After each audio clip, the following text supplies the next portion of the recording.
Hey friend, Adam Stevens, life and wellness coach from St. Louis, Missouri. So without further ado, today's video is going to be about 3 habits that I see people do all the time to sabotage their health efforts. It's just standard stuff, right? So I talk to a lot of people.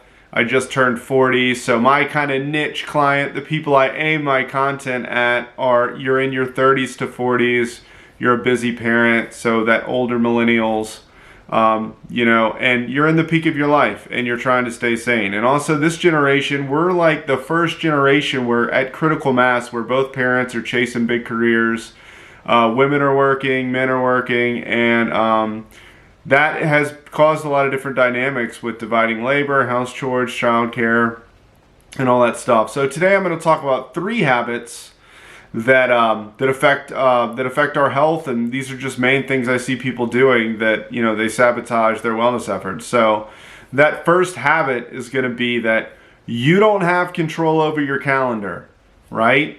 When I ask people to take out their calendar or their planner, whatever the digital equivalent of that, if it's on your laptop or whatever, when I ask them to look through their calendar, I want them to take like an energetic and an emotional assessment of what all that means to them.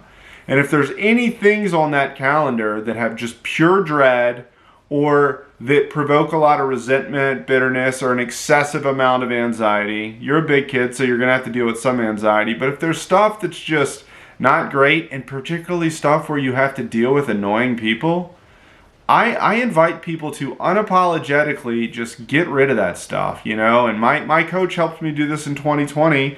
We went through my calendar, and anything that just didn't feel good or didn't really resonate with like a core set of values with me and my life mission and purpose at that moment, I just got rid of it. And so one little tip here I'll tell you is that no is a complete sentence. You don't owe anybody an explanation for why you're dropping off of the committee, or why you're not going to come to the neighborhood association, or why you don't want to get coffee to them to talk about that exciting business opportunity because they're not someone you want to collaborate with. So you don't owe anybody any sort of explanation for why you don't want to show up and be part of their life.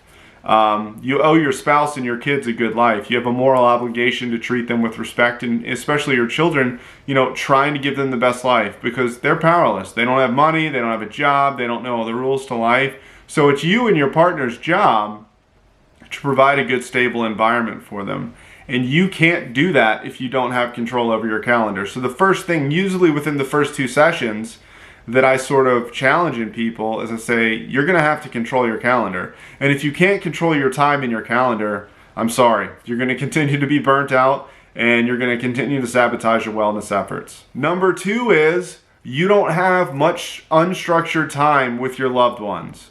This is a huge complaint I hear mostly from women, but I hear it from dudes too.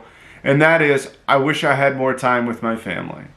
And we can think about that, especially our kids. This is the only time we're ever going to get with them where they're little and innocent and petite, and even though they're very demanding and sometimes very noisy and whining, this is the only time we're going to get to live this season. And when it comes to as your parents age and vacations and stuff and travel and stuff and holidays, you need to make that time. So when I hear people say, I just wish I had more time for my family.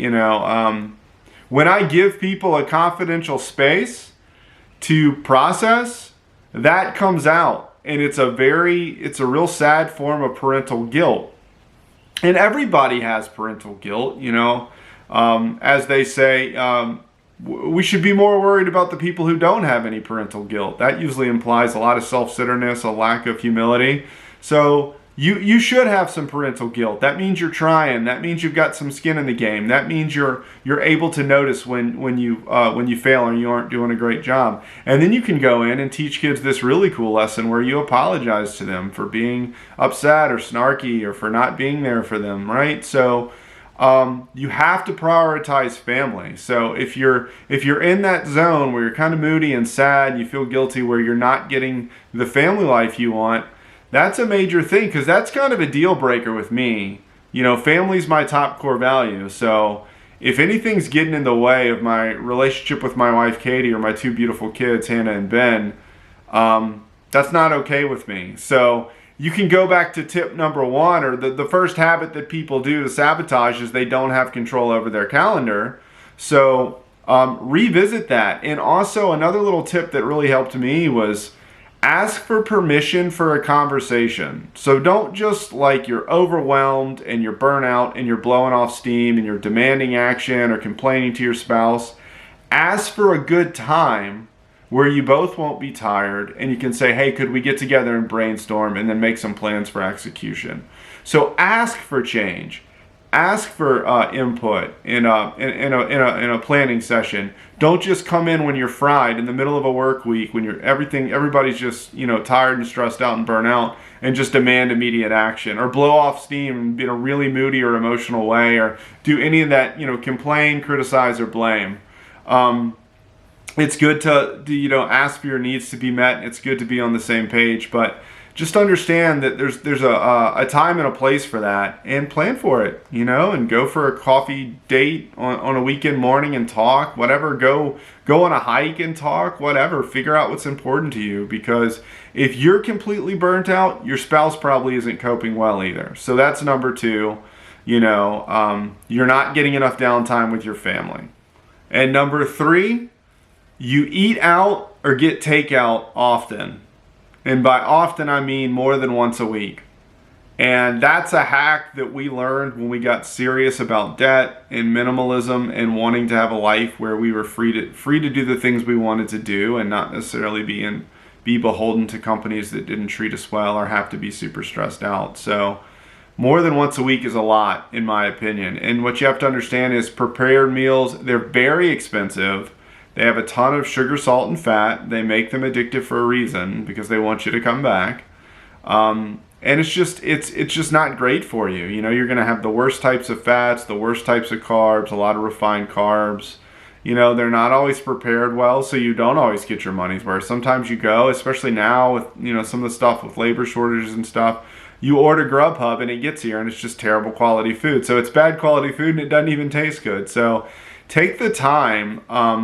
Really between 4 and 7, that's like the family hour for us. That's when our kids get home from school, and that's when we're going to try and take turns, like, taking care of the kids, and while one person works out or takes a bath or whatever, just get some downtime. So I tend to cook. So dudes, you're not excused from kitchen duty. I mean, granted, I worked in hospitality for 10 years and worked as a chef, but learn to cook. And also, like, one of my big tips is mix a big family style salad and put that on the table with you. And when you're wanting to eat more, which I have a feast meal every night, it's when I eat the bulk of my calories, right? That's when I eat a ton of vegetables and good proteins and like a little bit of healthy starch. But I'll put the salad in front of me, and when I want more, I can go in for that salad. And that's got olive oil and garlic and some good quality cheeses and stuff. So that's got satisfying fat and a ton of nutrients because it's got greens in it.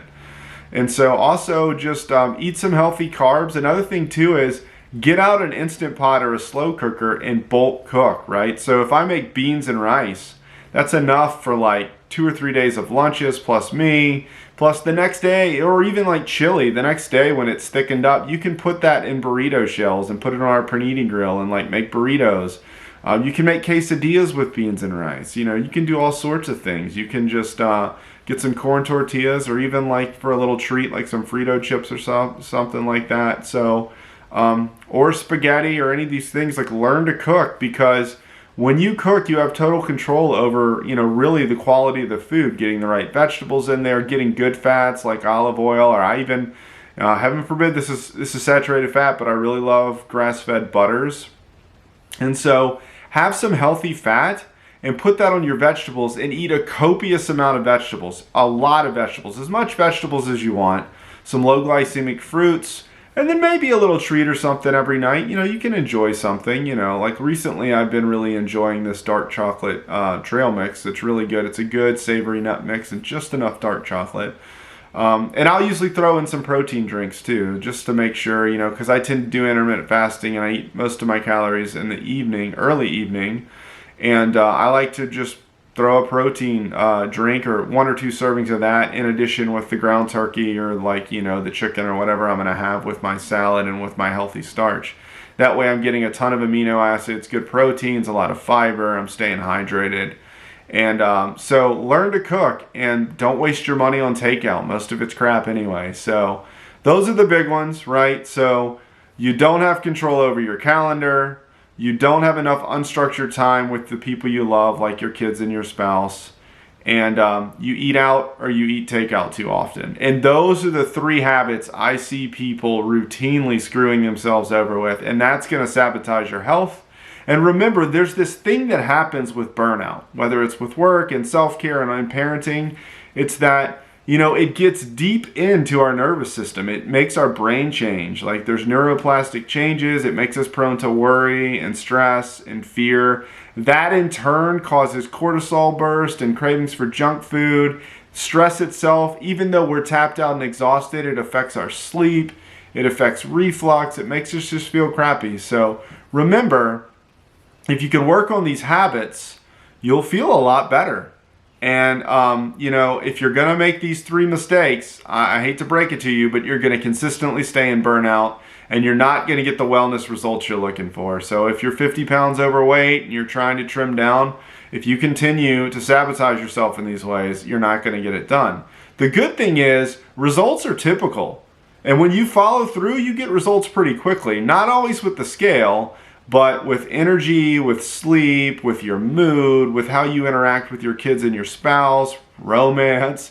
There's so many ways that when you prioritize self-care, that your energy shifts and your life's going to improve rapidly. It's like something as simple as, just go get on the bike or, take a walk around the neighborhood, lift a little bit of weights, do a quick yoga routine. Just taking the effort, prioritizing yourself and getting in a rhythm will get you some results, and then chase the results. Once you realize it feels really great to work out and then, take a cold shower and do some meditation and yoga or whatever, once you figure out these little habits that help you, you'll get enough momentum to stick with them, and then you'll become a healthy person. So